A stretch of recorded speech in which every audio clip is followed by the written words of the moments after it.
Hey, good afternoon, y'all. So, this next video we're going to talk about the axle swaps. So, this one is a 2002 Excursion. I put it on coilovers, so this might be a little different, but we're going to go around the things that you're going to encounter when you decide to axle swap your Excursion or an older Super Duty that has leaf springs. So, first of all, the mounts. There's different mounts you can buy for your mounting type. You can get the OEM buckets off an 05 Super Duty and you can bolt them in. Some of these bolts or holes will already line up with the other bucket. It's just your option how you want to do your build. You could do the buckets with the coilover mount that goes in the bucket too. So what I have on my truck, these are Chassis Unlimited adjustable ones. As you can see, those holes on the side were made for adjusting the height. Now, because the adjustment plates go on the side, they were supposed to be welded to the frame. I didn't want to weld anything to my frame. I wanted to make it as bolt-on friendly as possible. Should the next owner decide he doesn't like what I have, he can always take it off and go another route. Same thing with the shock mount. It's all bolted in. These are Chassis Unlimited. And on this one though, we modified it. I actually had one of my good friends add a plate on the back. So he welded the plate, and then we drilled the holes for the OEM mounting holes where your dual shocks or shock mount bolts to the frame. So I made it bolt-on friendly so I could bolt it on there, and then we drilled additional holes to kind of adjust it up or lower, just depending. That way I can adjust it at that point.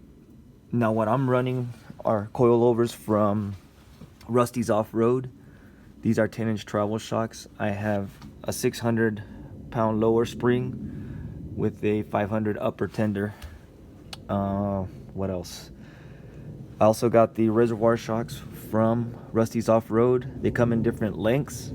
It's mainly like a Jeep website, but all their stuff is valved accordingly however you want it. So I can't remember what the valving is set on these, but it works great. I love them. I haven't had any issues with them, and they're very cost effective. Their pricing is well worth it. So far I've had it for a year now like this, and I've had no issues with these shocks. Okay, so back to the axle swap. So this is a 09 axle on my Excursion. So I chose to go with the 09 just because it was at a good price, and it was available close to me there when I was in Virginia. So I decided to get the deal that this guy was selling them for. He wanted $800 for both the front and the rear axle, and it was a rollover truck. He had just rolled it over and was parting out parts. And I can't remember his name, but if he's watching this, thank you. You know, you really hooked me up. His truck had 86,000 miles, I think, when it rolled over, when he had that accident, and he parted it out. So I went ahead and rebuilt the axle with new bearing seals and everything too. Yeah, so options for your radius arms. So these are from PMF. This is the fabricated 4-link that I chose to go with. And I've always used PMF products. They've never let me down. And I didn't just want to go with a round design. I wanted to do something bold. Since I was going to build this truck and make it stand out already, I wanted to do something extra, you know, flashy. So that's why I went with the fabricated bars. Now you're going to need to source your OEM radius arm mounts when you do your axle swap. These are a pain in the butt to get off your donor because they're riveted on the other truck. So I got these from the same guy. He cut them off his truck, did all the work for me. So he gave me this. I didn't need the radius arms, so I didn't get the OEM radius arms that he had, the stock ones. You can use the stock ones if you like when you do your swap. There's no problem with that. If you're not gonna go crazy like I did, it's perfectly fine. So remember, you need this. And so issues you're gonna encounter, let me get under here real quick. I'm gonna show you. So you're gonna have this gap in here. There's gonna be a gap. You can add a steel plate in there with holes drilled, or you could simply do what I did. I added a set of washers, thick washers under there through the bolts, and spaced it out. And everything's holding up very well, I will say that. As you can tell, the other side's right there.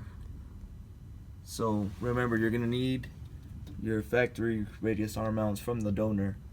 You're gonna need this, you're gonna need your buckets, you're gonna need the radius arm, and then up front, now remember, you don't have to do overkill like I did. You're going to need all the axle pieces with the track bar and your draglink. Now again, I chose to not use OEM stuff. I knew I was gonna lift a truck and I wanted something that performed, so I got the PMF HD draglink and I put it on this truck too. And I got the Readylift anti-wobble track bar, adjustable track bar, and added that as well. And let me see, so you also need your track bar mount. You're gonna need the track bar mount from the factory truck, and show you what I wound up using. Since this is an 09 axle, I had to use the 08 track bar. So issue you're gonna run in here is, see this gap right here? There's a gap right there. I don't know, the sun's kind of getting in the way. I don't know why it's not coming out, but there's that gap. Some people choose to fill it with a plate. Again, they modify this to make it work to their build. I've had it like this on the truck for a long time now, and if you notice, there's 3 additional holes on the 08 brackets. I'm only using the one that came with the truck that was already there drilled. I didn't add the additional holes. I didn't see why I needed to. I'm not taking this truck off a cliff. I'm not jumping it anywhere off a hill. I'm not bogging it anywhere. This is just my pavement princess, as everybody likes to call it. But yeah, you can add additional strengthening to it if you want, but this is all 09 and 08 parts that I use for this axle swap. And other than that, it will bolt right in. The other thing was the pitman arm too. If you're gonna use the 08 pitman arm box, everything, you're gonna need to ream this out. The pitman arm, you're gonna have to ream it out to get the OEM drag link to fit on there.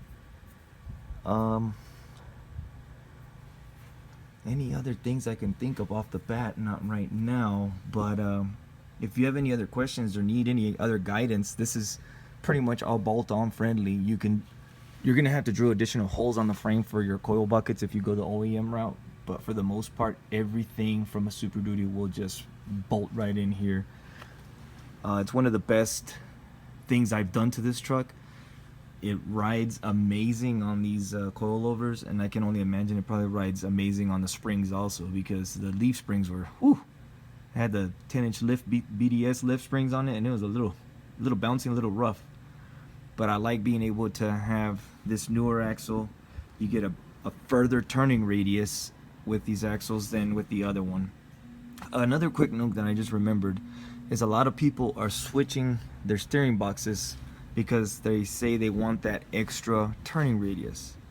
So that's not true. I'm gonna let you know something right now. That gearbox will turn as far as this axle will turn.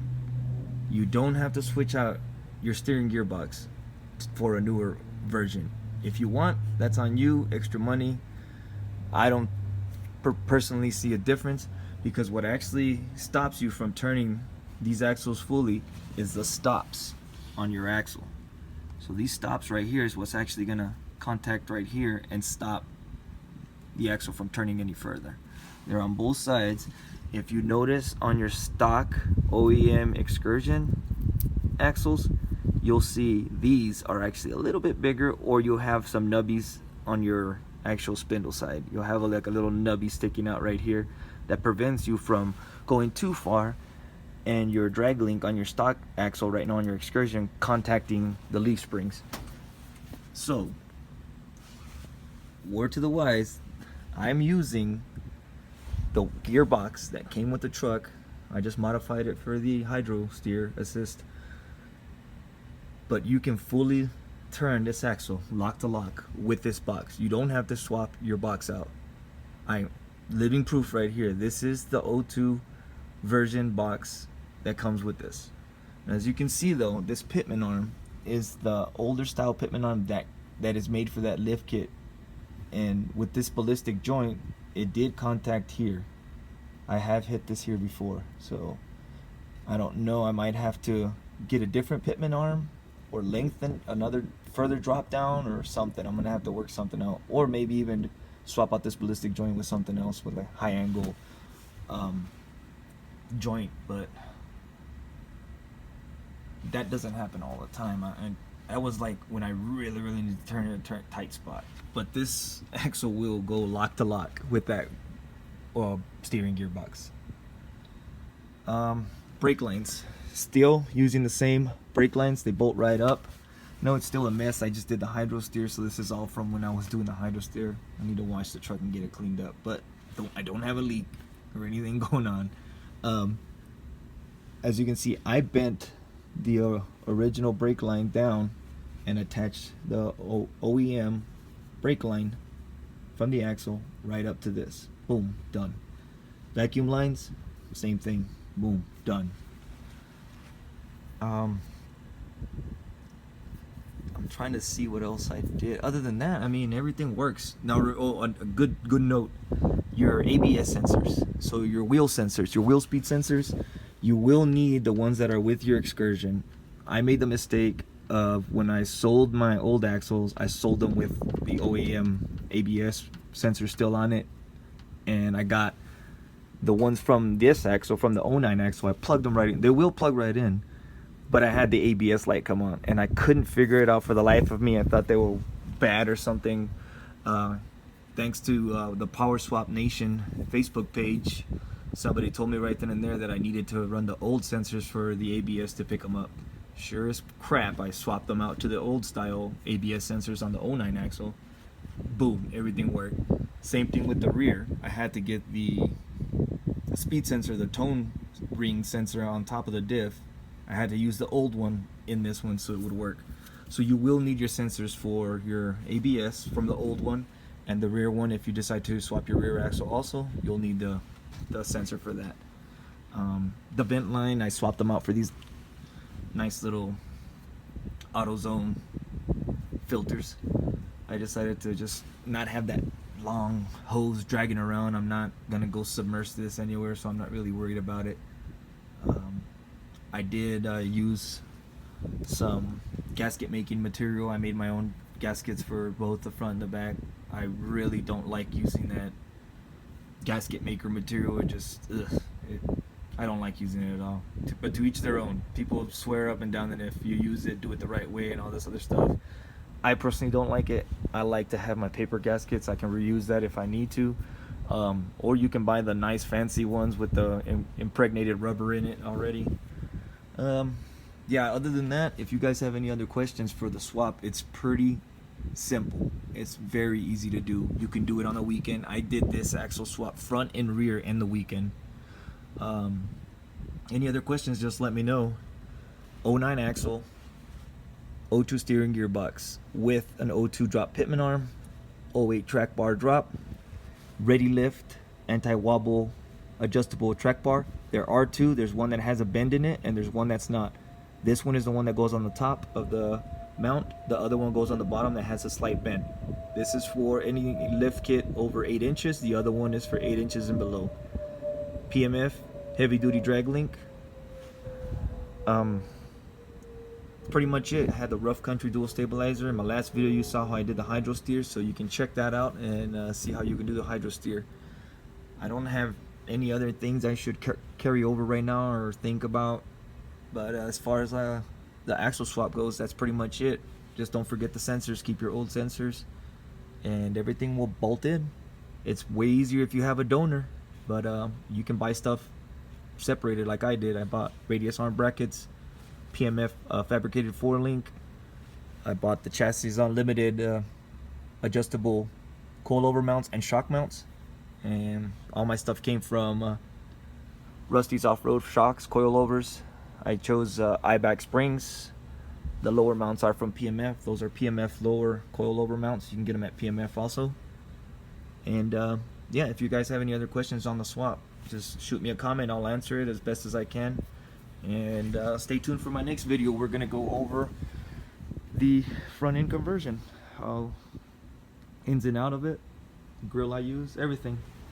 Thanks for watching.